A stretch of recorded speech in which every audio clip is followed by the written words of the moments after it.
The brass keys felt heavier in my palm than they should have, their weight pressing into my skin as if to remind me of every sacrifice that had led me here. The villa by the lake wasn't just a house, it was my sanctuary, a place I had dreamt of through long years of working double shifts and raising a son on my own after Harold passed.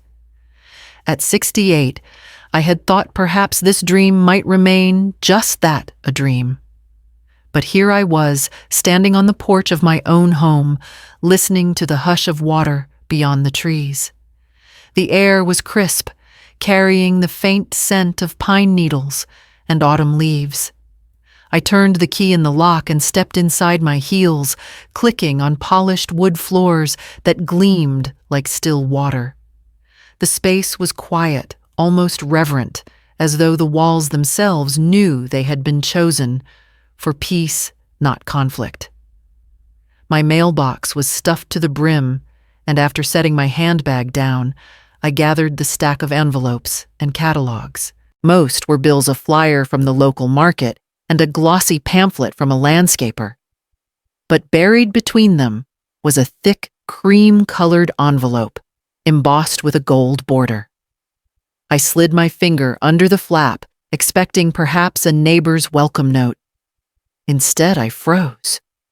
The card inside was printed with bold letters, Vanessa's 35th birthday, hosted by Daniel Vale. Location, Vale Lake Villa. I read it twice, my eyes scanning over every word. The address listed was mine, my house.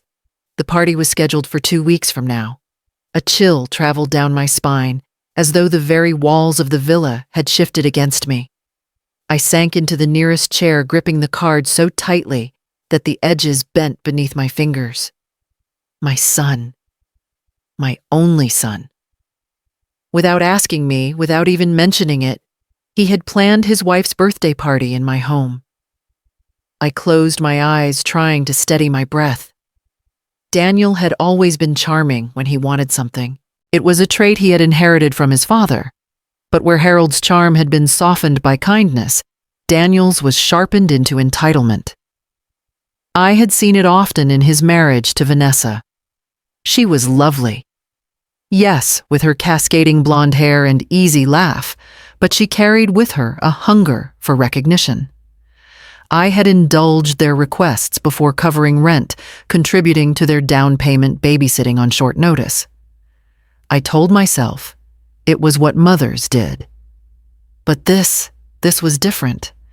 My hands trembled as I set the invitation down on the kitchen counter. The marble surface was cool against my skin, anchoring me in a moment that suddenly felt surreal. The villa was supposed to mark the beginning of my independence.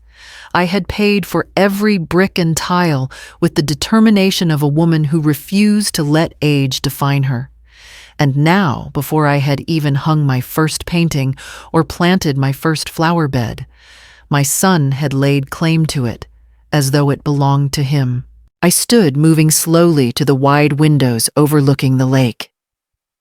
The water rippled under a pale afternoon sky, its surface broken only by the occasional leap of a fish. This was the view I had fought for, the view that had kept me going on days when the weight of loneliness threatened to crush me. I would not surrender it. The card still sat on the counter, mocking me with its elegant lettering. Vanessa's 35th birthday, hosted by Daniel Vale. Hosted as though I did not exist. Hosted as though my years of labor and sacrifice were a footnote to their celebration. I pressed my hand against the glass, staring at the reflection of my own lined face superimposed on the tranquil water outside. If my son could plan a party in my house without so much as asking what else had he already taken from me. And with that thought, I knew the fight for my home had already begun. I carried the invitation into the living room and set it on the mantel. The letters seemed to glow against the soft light, each one spelling out a truth I had ignored for too long. My son had grown into a man who believed that what was mine was his, and I couldn't help but wonder where that belief had begun. The question carried me backward through the corridors of memory to a night more than 3 decades ago. Harold had been gone less than a year, cancer stealing him in slow, merciless increments. I was left with a boy of 12 eyes wide with fear, but already too stubborn to cry. Daniel was all I had left, and I swore that no matter how heavy the burden, I would never let him feel abandoned. I worked days at the library, shelving books until my arms ached, then nights at the diner refilling coffee cups for truck drivers who barely looked at me. Sleep came in fragments 2 hours before dawn, another hour in the afternoon. My body throbbed with exhaustion, but each paycheck meant Daniel could stay in his private school, the one Harold had wanted for him. I told myself it was worth it, that every sacrifice laid the bricks for his future. There were nights I found him asleep at the kitchen table, a math book under his arm, his face pressed to his folded arms. I would drape a blanket over him, whispering promises that one day he'd thank me. I thought I was teaching him resilience. But slowly, almost imperceptibly, something shifted. Daniel learned not gratitude, but expectation. When his friends went on ski trips, I found a way to send him too, even if it meant pawning my wedding ring for extra cash. When he wanted the latest sneakers, I saved tips from the diner until I could afford them. He stopped asking politely. Instead, he announced what he needed, and I delivered. By the time he entered college, I was already taking out loans under my own name. Vanessa appeared soon after, sweeping in with her sharp laughter and her taste for expensive restaurants. She admired Daniel's confidence, but she also fed it, always nudging him toward bigger demands, greater indulgences. I remember once overhearing her say, "Your mother would never say no to you." She was right. I rarely did. I see now that in shielding him from every discomfort, I also stripped him of the chance to learn humility. He grew tall and handsome, with Harold's strong jawline, but none of his steady grace. When he graduated and moved into his first apartment, I was the one hauling boxes up the stairs. He smiled, kissed my cheek, and left me standing in the hallway with a thank you that sounded more like a dismissal. Those years hardened me in ways I didn't realize. The dream of independence became a quiet ember inside me, glowing through long nights of solitude. While Daniel built his life with Vanessa, I built my patience. I lived in rented apartments, never spending more than I needed, watching my savings crawl upward like ivy inching along a wall. Each dollar tucked away was a promise to myself that one day I would no longer bend, no longer give without receiving.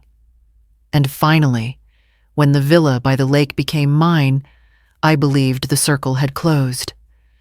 I believed Daniel would look at me with pride, maybe even awe, and see the strength of the mother who had carried him this far. Instead, I stood in my new home, staring at an invitation that erased me entirely. All those years, all those nights of silent sacrifice had led not to gratitude but to entitlement. The house was quiet, but in the silence, I heard my own voice rising from the past, whispering promises to a boy who never learned the weight of what I gave. And in that whisper was a question I could no longer silence. Was my sacrifice the seed of Daniel's greed? The next morning, I rose before dawn. Sleep had been shallow, a series of restless turns, my mind circling the same question over and over. How could Daniel think it acceptable to plan a party in my house without asking? By the time sunlight glimmered across the lake, I had convinced myself it must be a misunderstanding. Surely there was some explanation. I busied myself in the kitchen, preparing tea in the porcelain set Harold had bought on our anniversary. As the kettle hissed, a sharp knock came at the door. I opened it to find Judith Hale standing there, her coat draped over one arm, and her eyes bright with concern. "Ellie, you didn't answer my calls yesterday," she said, stepping inside without waiting. Judith had never been one for ceremony.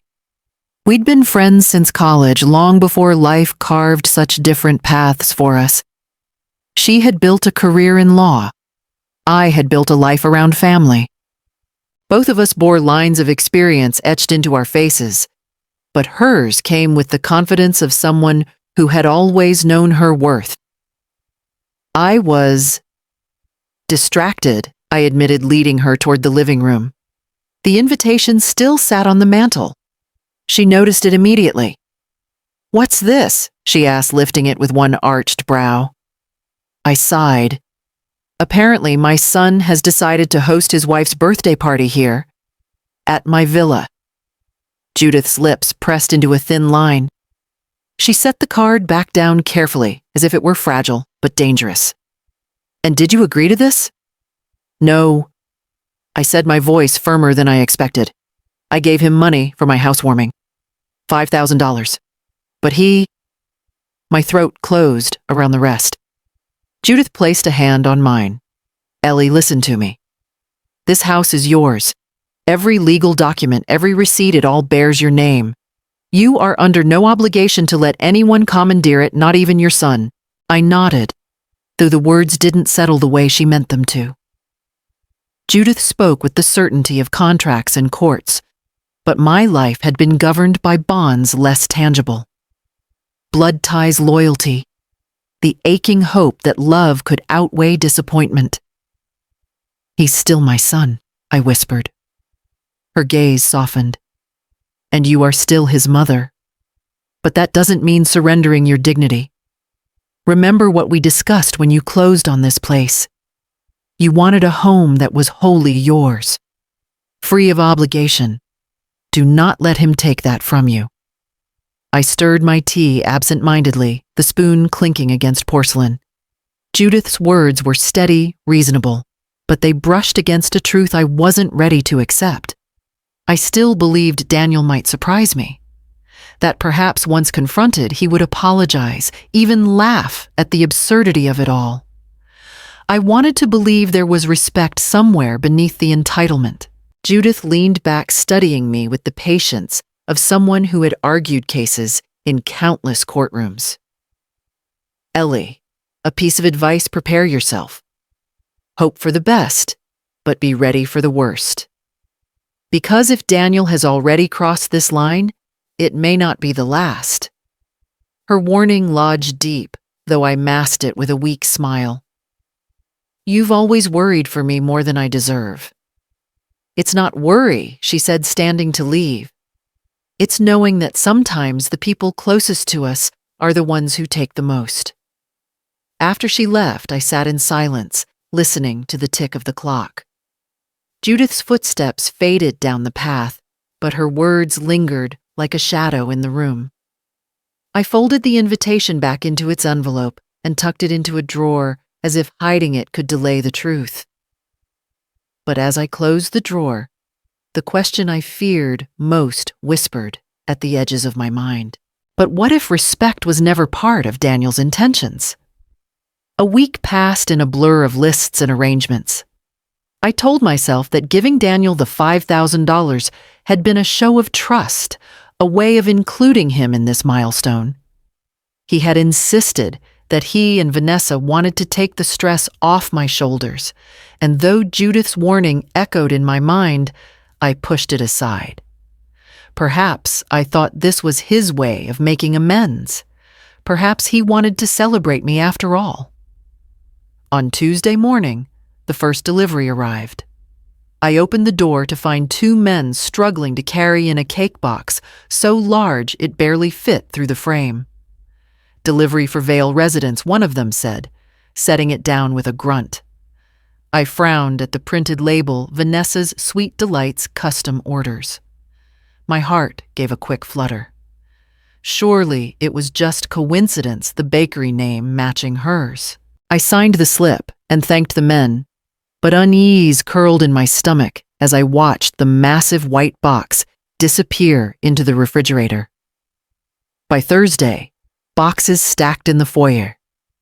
Balloons in shades of gold and rose peeked from one crate, and another bore a label in looping script, "Birthday Banner Custom Print." I ran my hand over the cardboard, tracing the letters as though they could explain themselves. A housewarming banner would have said, "Congratulations," or "Welcome home." This one I feared might not. Still, I taped the box shut again and told myself I was overthinking. Daniel wouldn't go that far. On Friday, I tried to reach him. His voice message chirped back at me, cheerful and detached. "Leave a message, and I'll get back to you." I hung up without speaking. It was easier to wait than to face the sting of dismissal. That evening, I sat by the lake with a cup of tea, watching the ripples shimmer under the setting sun. The boxes waited behind me like silent witnesses. I wanted so badly to believe they meant nothing sinister, that Daniel had chosen balloons because he thought I'd like the sparkle, or that the cake was simply larger than necessary because he wanted abundance. I clung to those hopeful threads because the alternative was too painful. As darkness settled, I remembered nights from his childhood when I worked late and returned home to find him asleep with the television still on. Back then, all I had wanted was to give him stability, to show him that even in loss, there was still someone to lean on. I thought of the promises I had whispered to him in those quiet hours, that he would never go without, that I would always stand behind him. Perhaps those promises had grown into expectations. Perhaps he thought standing behind him meant never standing for myself. The wind picked up scattering leaves across the deck. I pulled my shawl tighter and turned back toward the villa. The balloons in the crate rustled faintly, as though mocking my hesitation. For a moment, I nearly tore the box open to see the truth spelled out in glossy letters. But my hand froze on the tape. I chose to trust him instead. Trust my son. Trust that all of this was still for me, that the housewarming I had envisioned would unfold as planned. And yet, as I walked back inside, my eyes fell once more on the towering cake box, the balloon crates, the banner waiting in silence. Am I preparing for my celebration or walking into someone else's? The morning of the party. I woke early, the weight of anticipation pressing down on me. I had tried to convince myself all week that my worries were nothing more than imagination. But as I walked through the villa, I knew denial could no longer hold. The boxes had been opened sometime before dawn. Streamers of gold and blush draped across the walls. The enormous cake had been set proudly in the center of the dining table, white icing adorned with delicate pink roses, and a sweeping script that confirmed my dread, "Happy birthday, Vanessa." I stood there in silence, the words burning into my vision. My hand reached for the back of a chair to steady myself. For a moment, the air left the room, and I thought of Harold, of how he would have slammed his fist against the table in defense of me. But Harold was gone, and I was left to face this humiliation alone. The doorbell rang before I could gather myself. One car after another pulled into the drive, laughter spilling out before the engines even cooled. Strangers filled my entryway, women in cocktail dresses, men in pressed shirts' faces. I didn't know, but who greeted me with the ease of old friends. They brushed past me carrying bottles of wine packages, wrapped in glittering paper, and balloons that matched the ones already hovering in the corners. "Isn't this wonderful one?" woman said, kissing my cheek, as though she'd known me for years. "Vanessa deserves every bit of this." I forced a smile, though my stomach twisted. My friends, the ones I had invited weeks earlier, were nowhere to be seen. Instead, Vanessa's circle claimed my home, their voices bouncing off the walls like they owned the air itself. And then I saw her. Vanessa, radiant in a crimson dress, descending the staircase as though she were a queen, and the villa her palace. Her hand rested lightly on the banister. Her lips curved in the kind of smile that never reached her eyes. Cheers erupted as she reached the bottom step, and Daniel appeared behind her, beaming like a proud husband. He spotted me across the room. For a brief moment I thought he might acknowledge the mistake, even thank me for hosting. But instead, he crossed the distance with long strides, leaned close, and whispered just loud enough for me to hear, "You look shocked, Mother. Don't bother. You won't stop it anyway, so just enjoy." His laugh was casual, dismissive, as though my worth were a trivial matter to be brushed aside. The words struck me harder than any physical blow. I looked at my son, my child, the boy I had once carried on my hip, the boy I had fed and clothed and worked myself raw to protect, and I saw nothing of the gratitude I had dreamed of. Only arrogance, only contempt. Guests gathered around Vanessa as she unwrapped her first gift, squeals of delight, filling the room. Daniel raised a glass in her honor, his voice booming, "To the most beautiful woman in the world, my wife, my partner, and the reason we celebrate tonight. Not a mention of me, not a word about the house or the money or the occasion that should have been mine."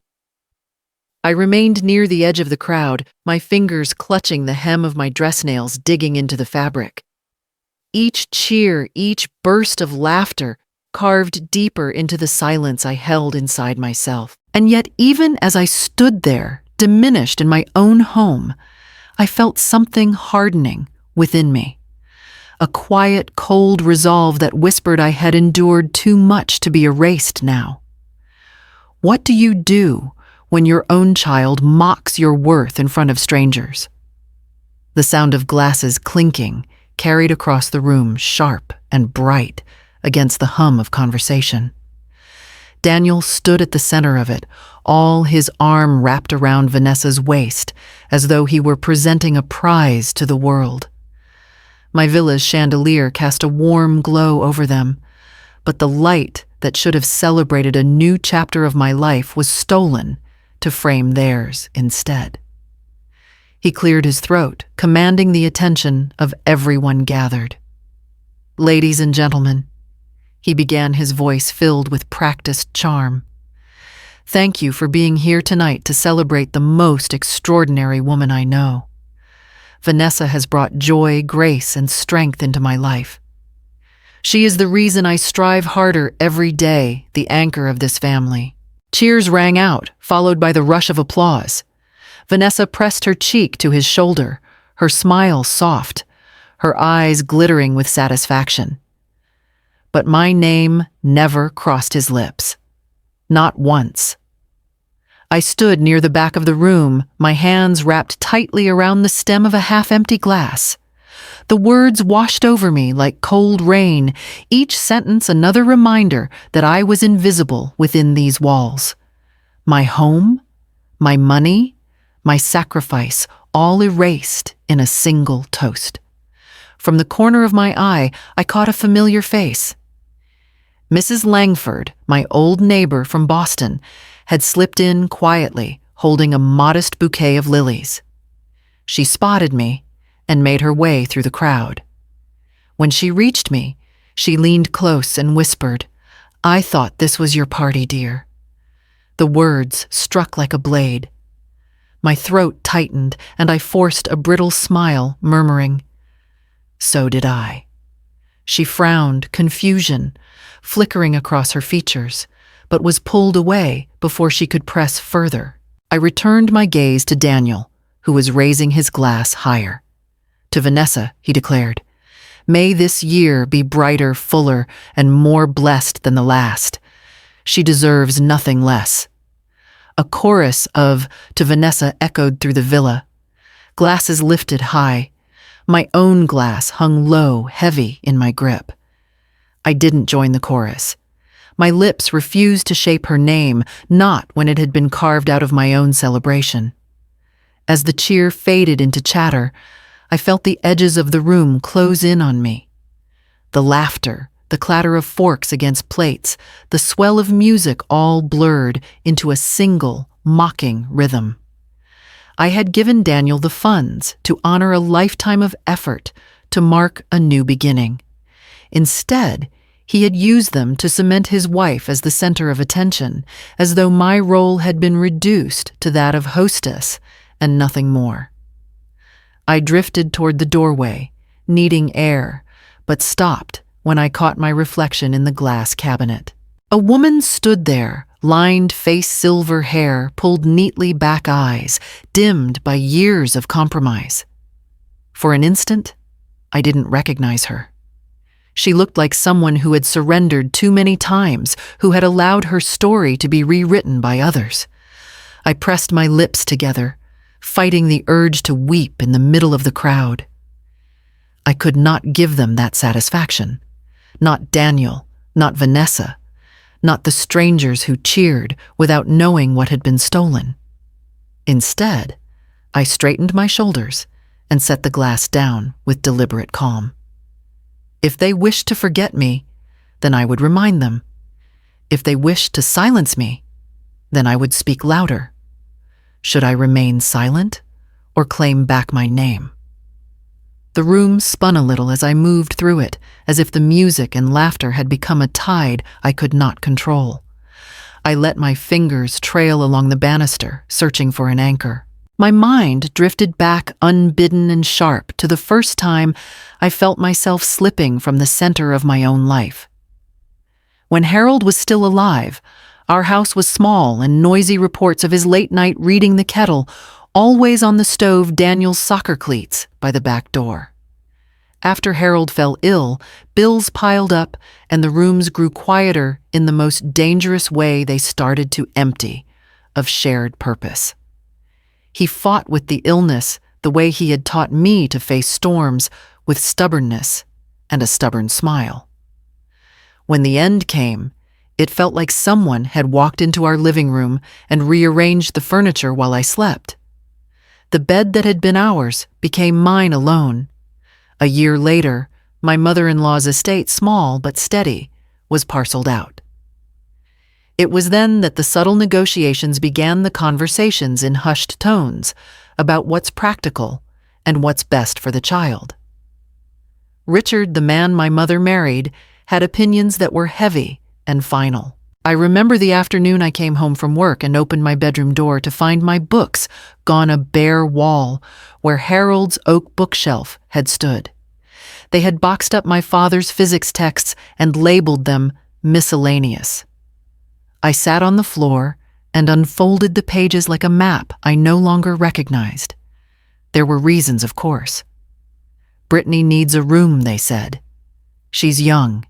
She needs space to grow.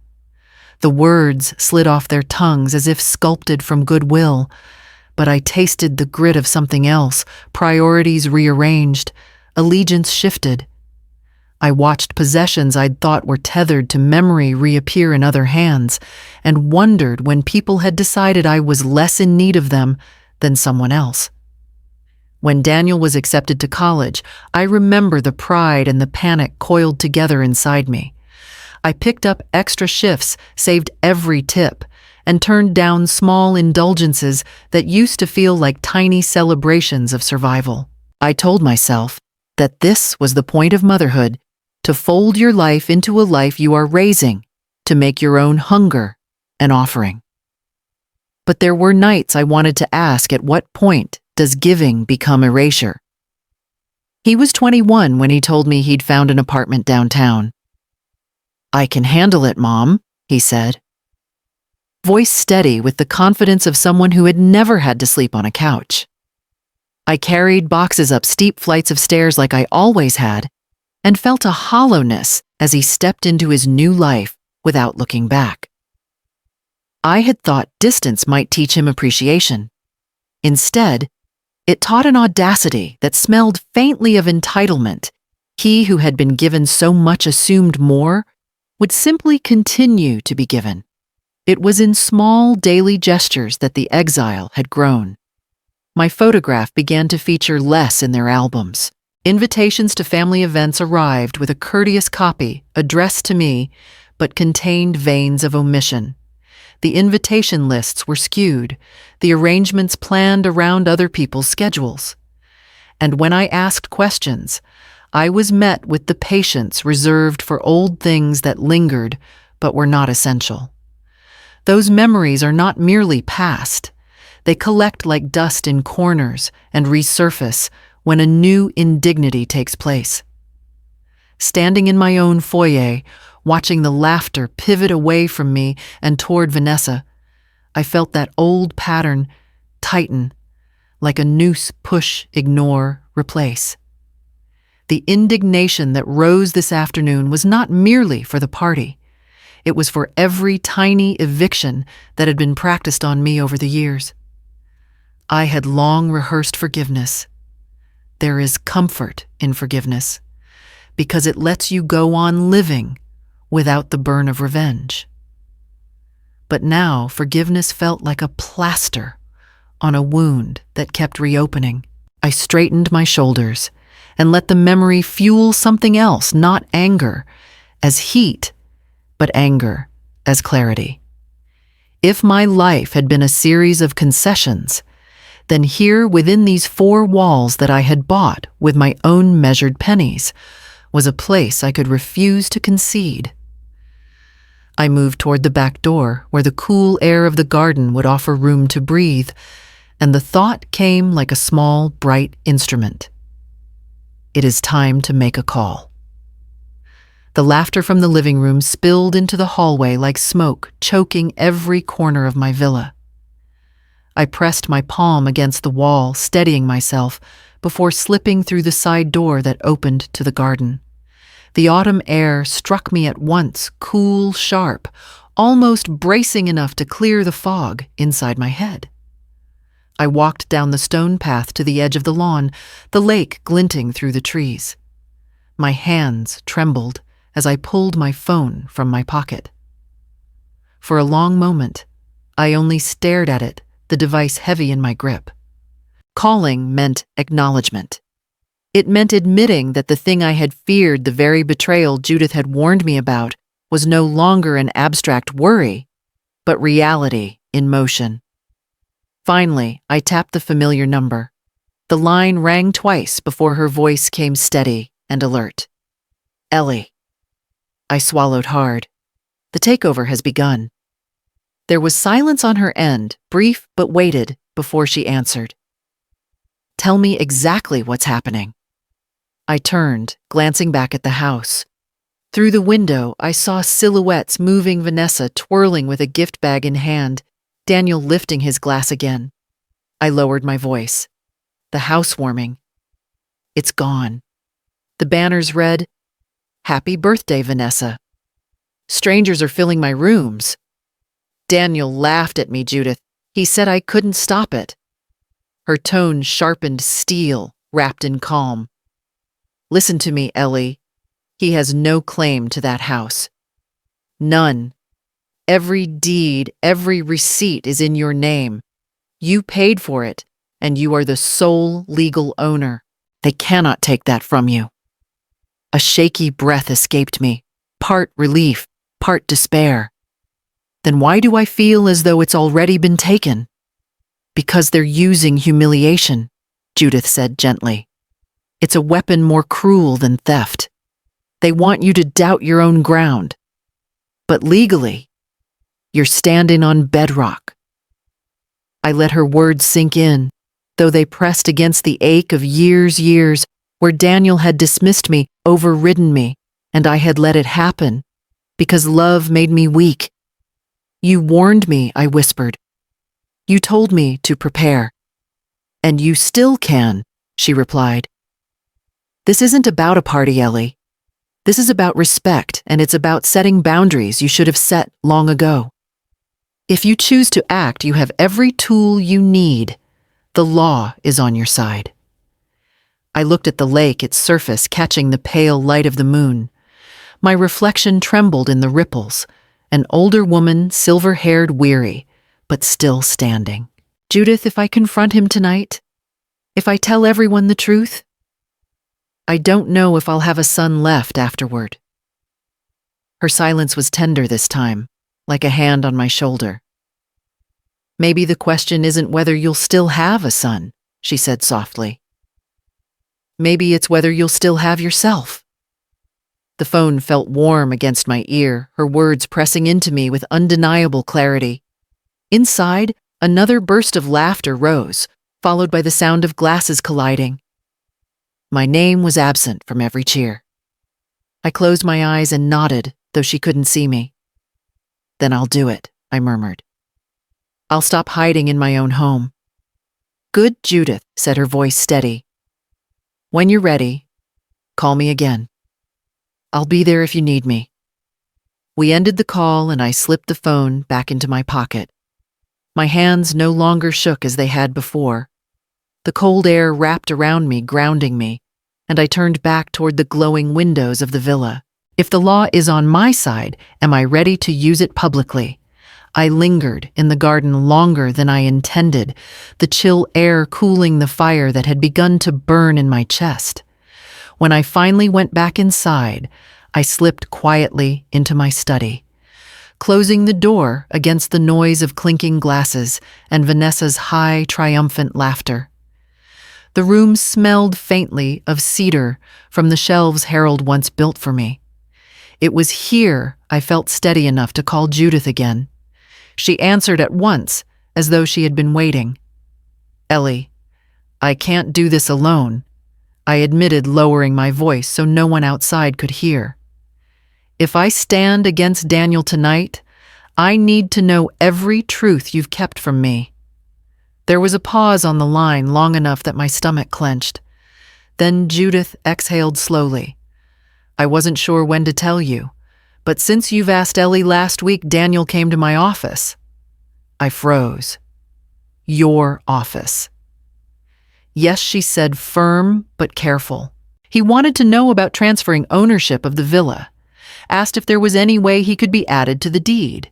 He spoke about protecting Vanessa, about ensuring security for her future. He used the word like it was noble, but I heard what he was really saying. He wanted control. I pressed my hand to the desk, grounding myself as the floor seemed to sway beneath me. So it wasn't just the party, I whispered. He meant to take more. I told him. No, flatly, Judith continued. I reminded him that you are of sound mind, fully competent, and the sole legal owner. There is no path for him without your consent. He didn't like that answer. My throat felt raw, as if I'd swallowed shards of glass, and Vanessa Judith hesitated again, then said, She was there, Ellie, sitting beside him, smiling like the request was already granted. It was she who used the word security.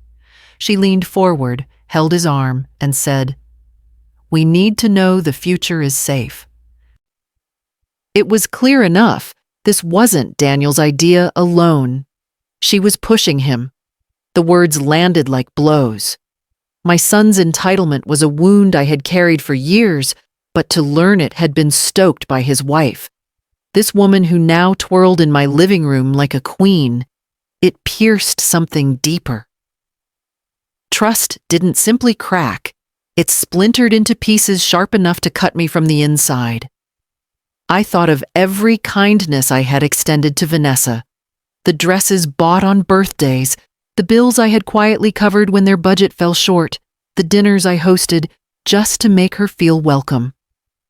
All of it apparently had been seen not as generosity, but as weakness to exploit. Judith's voice softened. Ellie, I don't tell you this to wound you. I tell you because if you confront them tonight, you must understand exactly what you're facing. This isn't just your son's selfishness. This is a partnership built on your erasure. I closed my eyes. Images crowded my mind, Daniel as a boy curled against me on stormy nights, asking if I'd always be there. The promise I gave him then, yes, always. Had that vow become the soil where Vanessa planted her ambitions? "Thank you, Judith," I managed, though my voice shook. "I needed to know." "You need to decide," she replied gently. "Do you let this pass as one more slight, or do you draw the line tonight?" I hung up before my courage faltered. My reflection in the study window looked unfamiliar. A woman carved by betrayal, yes, but also sharpened by it. If the first wound was silence, this second wound demanded speech. What happens when betrayal comes not once but twice? I slipped back into the main room, the noise of celebration hitting me like a wave. Vanessa stood at the center of the crowd, her crimson dress shimmering under the chandelier as someone set the cake before her. The roses piped into the icing glistened their delicate pink petals, mocking me with every curve. The script across the top left no room for pretense. "Happy birthday, Vanessa," she giggled as Daniel guided her hand toward the knife. "Make a wish," someone shouted, and the room hushed for her moment of ceremony. Vanessa closed her eyes, face tilted upward, with an expression of bliss that left no space for doubt. This was her night, her triumph. My house had become her stage. I lingered near the back wall, wineglass in hand, fighting the rising heat in my chest. When Vanessa sliced through the cake and cheers erupted again, Daniel's gaze swept the room. He spotted me standing motionless and strode over with his jaw set. "Sit down, Mother," he hissed. Voice low but sharp enough for those nearby to hear. "Behave. Don't make a scene." The words cut deeper than I expected, not because of their cruelty, but because of their familiarity. They carried the same tone he had once used as a boy, defiant, commanding, but sharpened now with the edge of a man who believed he owned the ground beneath his feet. A ripple moved through the guests. Faces turned toward us, curiosity flickering in their eyes. The tension could no longer be disguised as mere family banter. It was visible, alive, and spreading. "Is everything all right?" one woman asked, clutching her champagne. Daniel smiled too quickly, his charm like a mask slapped into place. "Of course," he said. "Just making sure my mother enjoys herself." His hand pressed against my arm, a gentle gesture meant for others, but weighted with force only I could feel. I stiffened, pulling back just enough for him to know I would not yield so easily. The guests returned to Vanessa, though I caught the whispers as they drifted past. Suspicion had taken root. I raised the wineglass to my lips, but my hand was trembling. I tightened my grip until the stem pressed into my palm, sharp and steadying. Through the crystal, I watched Vanessa's reflection glow with attention as she served the first slices of cake, feeding one dainty bite to Daniel. He laughed, tilting his head back as though joy itself had crowned him. My silence thickened in my throat. I remembered all the other times I had endured humiliation, the times I had stood aside shrinking smaller so others could take what they wanted. My bedroom given away, my education dismissed as unnecessary, my sacrifices twisted into proof that I owed more. I had endured each one because I told myself it was temporary, that one day it would balance out, that Daniel would see me, thank me, respect me. But here I was in the house I had earned, watching the same story play out with a louder audience. My son reduced me to a shadow in front of strangers, and my daughter-in-law bloomed brighter for it. The crowd leaned in for another toast, voices lifting once more in Vanessa's name. I let the sound wash over me, cold now instead of hot. My heartbeat steadied, my breath evened. The shaking in my hands eased, replaced with a clarity that felt like stone in my chest. I traced the rim of the glass with my thumb, the motion quiet but deliberate, and set it down on the table beside me. My fingers no longer trembled. I had endured long enough. Do I endure humiliation again, or strike when all eyes are watching? The clamor of laughter pressed at me like a wall, but I no longer felt crushed beneath it. I moved through the crowd with slow, deliberate steps, each one grounding me in the decision I had already made. When I reached the center of the room, I tapped a spoon against the side of a glass. The clear ring sliced through the noise, and conversations faltered into silence. Ladies and gentlemen, I began my voice steadier than I expected. Thank you for coming tonight. I need to correct a misunderstanding. Dozens of eyes shifted toward me. Vanessa froze mid-laugh, a forkful of cake halfway to her lips. Daniel stiffened at her side, his smile tightening like a rope drawn too fast. This gathering, I said, lifting my chin, was not planned as a birthday celebration. I gave my son $5,000 for one purpose, only to host a housewarming for this villa, my villa. This home is the fruit of my years of work and sacrifice, and tonight was meant to honor that. A ripple of murmurs ran through the crowd. Guests exchanged puzzled looks, some glancing toward the banner on the wall, others back at me. I saw Mrs. Langford standing near the doorway, her brows knitted in concern, but her eyes lit with recognition. Daniel stepped forward before the whispers could swell. His hand clamped down on my shoulder, firm and dismissive. "Mother," he said with a laugh too brittle to pass for charm. "She's old and confused. Pay her no mind. Of course this is a birthday celebration. Vanessa deserves it." Heat burned at the base of my neck. Old and confused.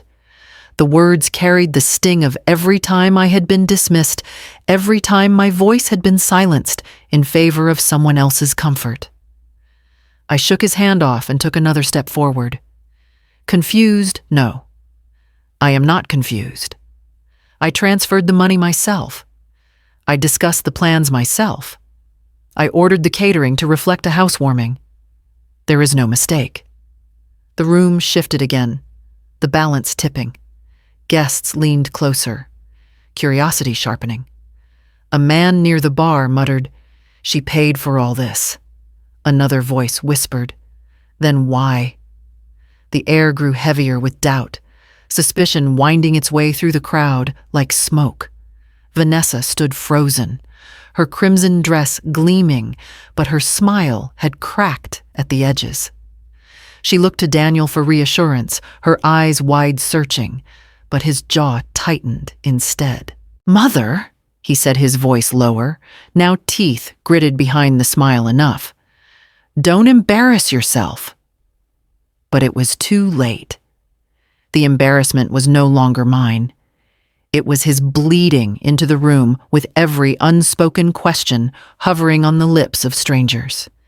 I drew in a breath, steadying my voice against the roar of silence. This house was meant to be a sanctuary, not a stage for deceit. Tonight was supposed to mark the beginning of my independence, and instead, it has been stolen and twisted. I will not be erased in my own home. The final word cracked through the air like a whip, and no one dared move. Daniel's face darkened, his hand twitching as though he might reach for me again, but he stopped. His eyes scanned the room, catching the skeptical gazes now turned on him. The charm he so often wielded had slipped, leaving him exposed. I let the silence stretch heavy and undeniable. For the first time in years, I did not shrink beneath it. But what if confusion turns into clarity, with undeniable proof? The silence in the room was heavy enough to crush, but I held my ground. Daniel's grip on the moment slipped with each second that passed, and for the first time in years, I felt the balance shifting toward me. Still, I knew words alone would not hold against his practiced charm. He had always been able to twist reality, to recast himself as the reasonable one, and me as the fragile mother who misunderstood. The sound of the front door opening cut through the tension. Heads turned. Judith Hale stepped inside her presence, sharp as the cold wind that followed her. She carried a slim leather case under one arm, and her eyes locked on mine with steady reassurance. "I hope I'm not too late," she said, her voice clear and commanding. Daniel's face paled. "What are you doing here?" he snapped, moving toward her. Judith ignored him, walking straight to the center of the room. She set the case on the table, unlatched it, and withdrew a neat folder of papers. "Good evening," she said to the guests, her gaze sweeping the crowd. "I am Judith Hale, attorney at law, and I've come at Mrs. Vale's request to clarify a matter of ownership." A collective murmur spread through the room. Vanessa's smile faltered her fingers, tightening around the stem of her glass. Judith opened the folder and held up the first page. "This is the deed for Vale Lake Villa, registered in the name of Eleanora Vale. Sole owner, no co-owners, no transfers. This property belongs entirely to her." Gasps rippled through the crowd, the weight of proof scattering doubt like leaves in the wind. A man near the fireplace whispered, "So it's hers," while another muttered, "Then why was this a birthday party?" Judith laid down the deed and lifted another sheet. "This," she continued, "is a bank transfer receipt dated 3 weeks ago, showing a payment of $5,000 from Mrs. Vale to her son, Daniel Vale, with the purpose explicitly stated, housewarming event preparations." All eyes turned to Daniel. His composure cracked as color rushed to his face. "That doesn't mean anything," he barked. "You can't just waltz in here. It means everything," Judith cut in smoothly. "It means the funds for this evening came from your mother. It means this event was meant to honor her, not to erase her. And it means every guest here has been misled." A sharp gasp came from Vanessa. She stepped forward, clutching Daniel's arm. "Daniel, say something," she whispered, but her voice shook and her eyes darted across the room, searching for a way out. Judith pressed on her tone, cool, precise. "You cannot gaslight your mother in her own home. Not anymore. The law stands on her side, and the evidence is here in black and white. The only confusion tonight," she said, turning her gaze on Daniel, "is the one you created." The murmurs grew louder. Some guests openly glaring at Daniel, others shifting uncomfortably, as though they'd stepped into a scandal they hadn't signed up for. Vanessa's face drained of color. She reached for the glass she had abandoned earlier, but her hand trembled too badly to lift it. She whispered again, more frantic this time, "Daniel, fix this." But Daniel had no fix. His jaw-clenched eyes darting between me, Judith, and the guests, whose sympathy had already begun to turn. I stepped closer to the table, resting my hand gently on the documents Judith had spread before us. The weight of the papers felt like iron in my palm, not heavy with burden, but solid with strength. The lies that had smothered me for years no longer held. The air itself seemed clearer, sharper, more breathable. What happens when lies collapse under the weight of truth? The silence that followed Judith's words was deafening.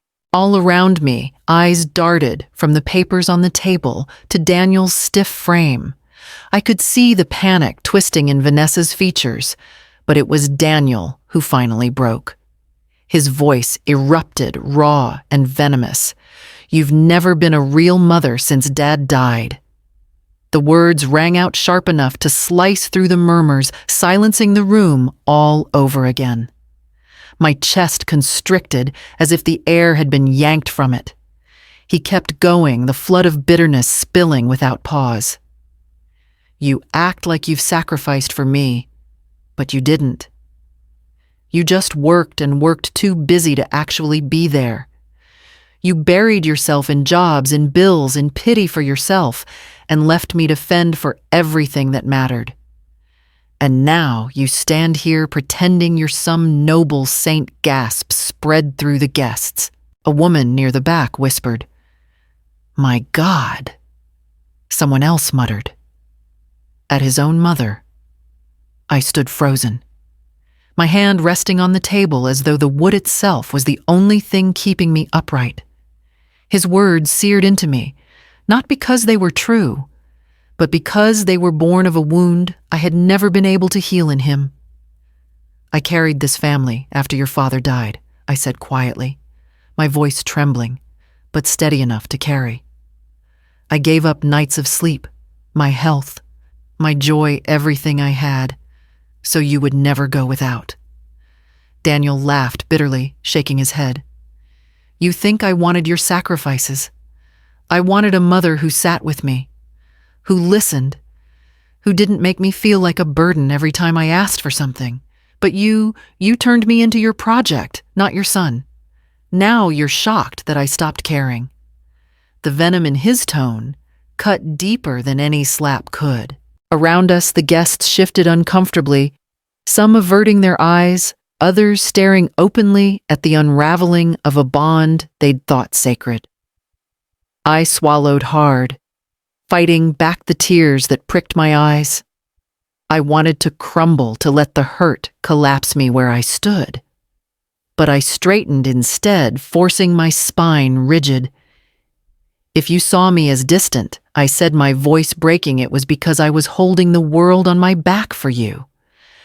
I chose exhaustion over letting you lose your chance at life. If that made me less in your eyes, then so be it. But do not dare call me less than a mother." For the first time that night, Daniel faltered. His chest rose and fell with ragged breaths. His face flushed, his eyes wild. He opened his mouth as if to argue again, but the room had already turned against him. I could feel it in the way people looked at me now, with pity, with sympathy, with a recognition that he had crossed a line no child should. Vanessa tugged at his sleeve, hissing, "Daniel, stop. You're making it worse." He shook her off, but his words stumbled, now stripped of their earlier confidence. You don't understand what it was like," he muttered, but it sounded smaller, weaker. I inhaled slowly, letting the air fill the hollowness inside me. My heart broke in that moment, not just from what he said, but from the truth it revealed. My son no longer saw me as the woman who raised him, but as the obstacle to his comfort. And yet, even through the fracture, I held firm. If he believed me less than a mother, then I would prove myself more than a victim. Can maternal love survive such venom? Or must it let go? The air between us hung heavy, Daniel's words still echoing in the walls of my home. I could see the shame beginning to flicker in his eyes, though pride kept his shoulders stiff. But before he could lash out again, Vanessa stepped forward. Her hands trembled as she adjusted the strap of her crimson dress, but her voice cut sharp. "Enough, Daniel. Don't take all the blame." The room stilled. All eyes turned to her. She lifted her chin, defiance sparking in her gaze. He would never have dared if I hadn't pushed him. The confession landed like a stone, dropped into still water ripples, spreading instantly through the crowd. A collective gasp rose, followed by a flurry of whispers. Vanessa pressed on, emboldened by her own brazenness. "Yes, I told him to do it. I told him your villa should be part of our life, not just yours. You're old, Eleonora. You don't need all this space, all this grandeur. What's the harm in letting it become ours?" Her words rang through the silence, arrogance dripping from every syllable. Guests exchanged incredulous glances, their sympathy shifting visibly away from her. A man near the fireplace muttered, "She actually said that out loud." Another whispered sharply, "Disgraceful." Vanessa's eyes flicked around, registering the shift in the room, but instead of retreating, she doubled down. "Everyone here knows it's true. Daniel only wanted to protect me to make sure we had security. He did it for love, for family. Family. I echoed, my voice steadier, now stripped of tears. What you've described isn't love, Vanessa. It's theft dressed in finery. Her lips pressed tight, but her eyes betrayed her fury. You think you've built this life on your own. Without Daniel, without me, you'd just be another lonely widow in a house too big for her. The cruelty of it stung, but this time I didn't flinch. Around us, the guests recoiled at her words. Mrs. Langford stepped forward from the edge of the crowd, her voice trembling but strong. How dare you speak to her that way? This woman has worked for everything she has. We've known her for years. Others murmured in agreement, nodding their gazes narrowing on Vanessa like spotlights exposing her arrogance. The approval she had basked in earlier drained away, leaving her standing exposed.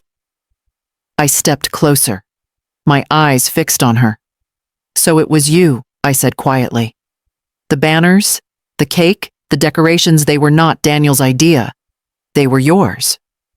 Her silence was confirmation enough, but then she snapped, Of course they were. Daniel would never have been bold enough without me. He's weak, without direction. I gave him that. I made him strong. Daniel flinched, anger flashing across his face.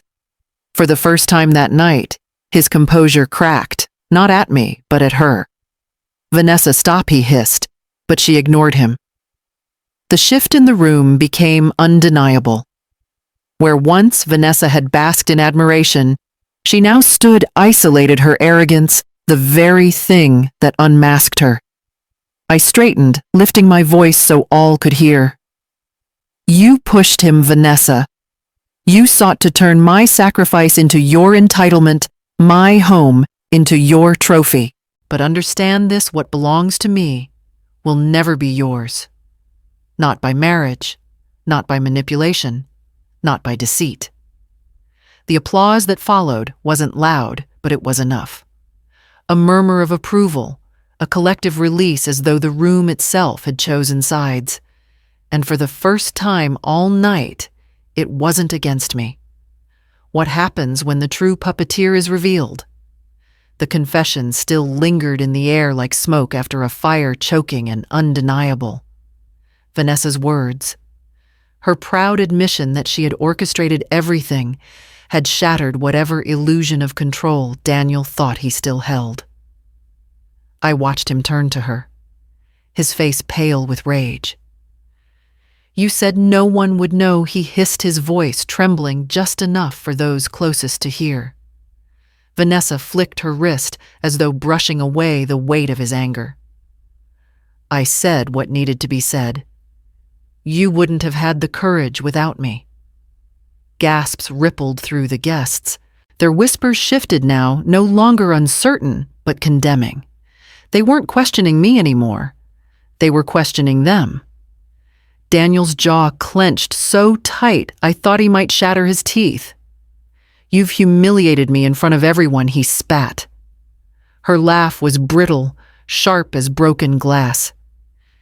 Humiliated you, I protected us. Without me, you'd still be groveling at your mother's feet. The words landed heavy in the room. Daniel's face twisted, his pride and fury colliding in front of strangers who now bore witness to a marriage cracking wide open. You think this makes you look strong, he shot back. You've exposed yourself. Everyone can see who you really are. And who are you, Daniel? She retorted, her voice rising. A man too weak to claim what's right in front of him. Without me, you'd still be begging for her scraps. The crowd fell into stunned silence, watching the unraveling spectacle as if unable to look away. Every line of their marriage, every fracture once hidden, now blazed in the open. I stood still, not gloating, not intervening, simply witnessing the collapse of the very facade they had built on my back. My heart ached, yes, but it also steadied. There was no undoing what had just been revealed. Daniel finally looked at me again, eyes, wild face burning. For a moment I saw the little boy he once was, the boy who had clung to me in storms, who had begged for reassurance that he was loved. But that image flickered and was gone, replaced by the man before me, whose pride was crumbling faster than he could gather it. He turned abruptly, grabbing Vanessa's arm. "We're leaving." She pulled back with a scoff, but followed when she realized the room no longer belonged to her. Together, they stormed toward the door, their steps sharp, their silence louder than any words could have been. The slam of the door echoed through the villa like a final judgment. For a long breath, the house held still. Then, slowly, softly at first, the applause began. It spread through the crowd, tentative hands at first, then firmer, stronger, until the room pulsed with it. I blinked, startled, the sound washing over me like a tide I hadn't expected. These guests, strangers to me at the start of the evening, now clapped, not for Vanessa, not for Daniel, but for me. Mrs. Langford stepped forward, her eyes shining. "You've shown more grace tonight than most of us could ever summon," she said quietly.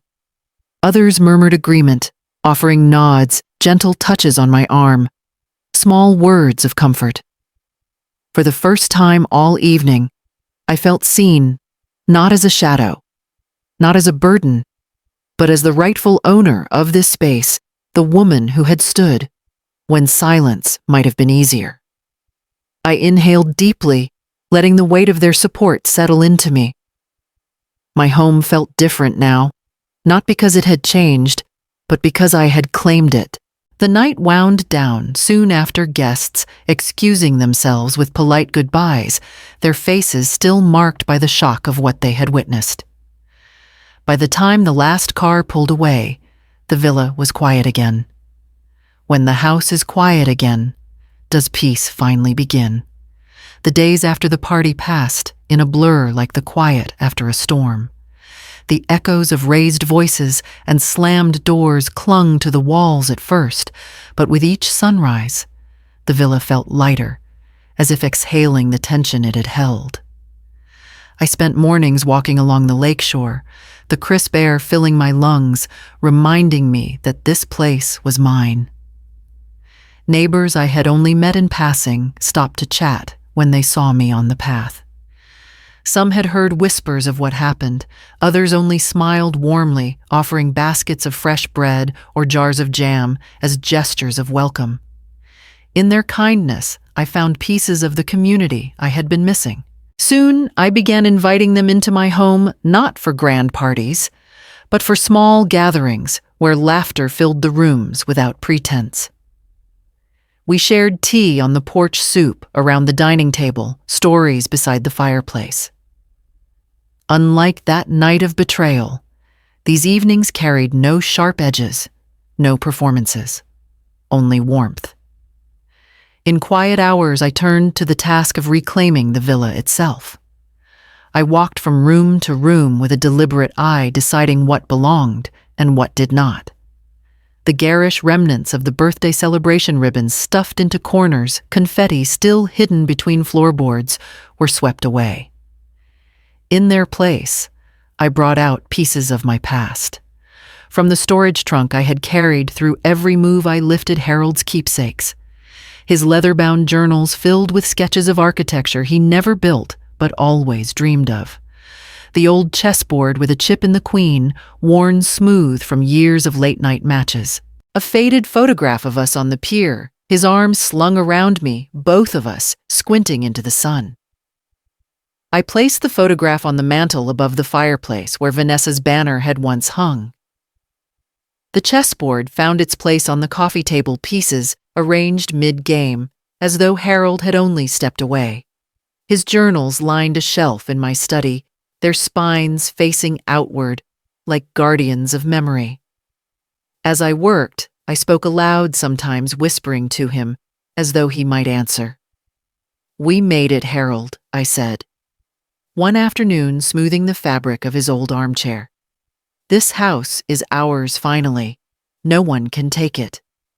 Each object anchored me, turning the villa from a stage into a sanctuary again. And with every addition, I felt my own spine straighten, as though the house itself reminded me that I had survived worse storms. I thought often of Daniel and Vanessa. Word drifted back through neighbors that they were struggling, whispers of arguments, of strained finances. Once such news would have kept me awake at night, torn between anger and pity. Now, I let it pass through me like wind through trees. Their choices were theirs. Mine was here within these walls I had fought to protect. On the final Sunday of the month, I stood by the window overlooking the lake, the light slanting golden across the water. My reflection gazed back at me, lined but resolute. I nearly lost my sanctuary, I thought, pressing my hand to the glass. But never again. The house was quiet, but it was no longer empty. It carried the hum of laughter, the echo of friendship, the weight of Harold's memory, and the certainty of my own claim. Is a home just walls, or the respect you demand within them? The villa had grown quiet again, but it no longer carried the hollow silence of defeat. Instead, it felt full of memory, of resolve, of something steady and unshakable that I had reclaimed for myself. On a bright morning, I stood in my study, with the window cracked open, the lake shimmering beyond the glass. The desk drawer before me sat half open, the brass spare key glinting in the light. I picked it up, feeling its weight press into my palm. For years, I had given Daniel keys to my life, sometimes, literally, sometimes, through the choices I allowed him to make in my name. I thought surrendering pieces of myself was love, that sacrifice alone could bind us together. But the truth was clear now. Love without respect is a door left open to invasion. I turned the key between my fingers, its edges catching the morning light. 1,000 memories pressed at me, the long nights of worry, the slammed doors of rejection, the cruel laughter of being erased in my own home. Yet alongside them came new images, neighbors sharing bread at my table, Harold's photograph on the mantel, my laughter echoing across the porch once more. I opened the drawer fully and placed the key inside. My hand lingered on it as I whispered, "Not for intrusion, only for respect." The words felt like a vow carried in the stillness of the room. I slid the drawer shut, the sound final, but not harsh. It was the sound of boundary, of strength. I knew Daniel might come back one day, perhaps Vanessa too, with apologies rehearsed or accusations sharpened. I knew the world beyond my door would continue to press, to test, to demand. But now, the terms had changed. No one entered without my choosing. No one diminished my worth without consequence. I walked back to the window, the air crisp and clean, and rested my hand against the frame. The house was mine. My life was mine. At 68, I had finally learned what I should have demanded all along: respect first, entry second. The lake glistened calm and untroubled, as though reflecting my own heart. I smiled soft, but certain, knowing that whatever storms might rise, I was no longer afraid of losing myself within them. When respect finally knocks, will you open the door or guard it forever? Outline.